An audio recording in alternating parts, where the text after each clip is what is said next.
Viktor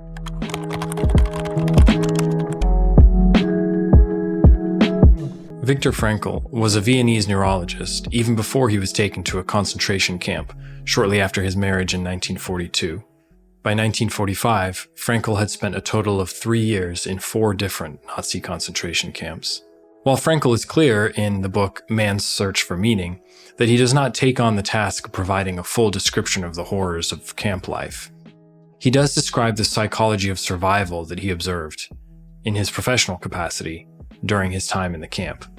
One such observation, occurring in the first half of the book Man's Search for Meaning, is of how abnormal psychology can become quite normal when the context is abnormal. Notice this passage on page 22. He says, "A man with a corpse approached the steps.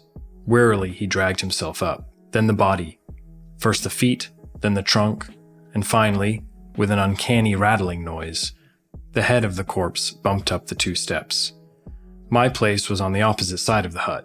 While my cold hands clasped a bowl of hot soup from which I sipped greedily, I happened to look out the window. The corpse, which had just been removed, stared in at me with glazed eyes. 2 hours before, I had spoken to that man. Now, I continued sipping my soup. If my lack of emotion had not surprised me from the standpoint of a professional interest, I would not remember this incident now, because there was so little feeling involved in it." End quote.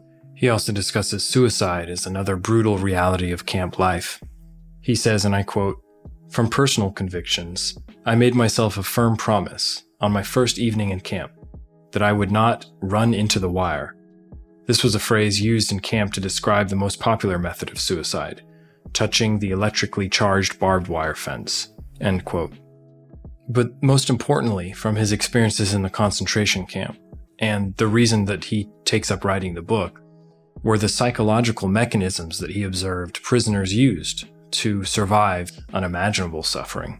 He says this, and I quote, "In spite of all the enforced physical and mental primitiveness of the life in a concentration camp, it was possible for spiritual life to deepen. Sensitive people who were used to a rich intellectual life may have suffered much pain. They were often of a delicate constitution, but the damage to their inner selves was less.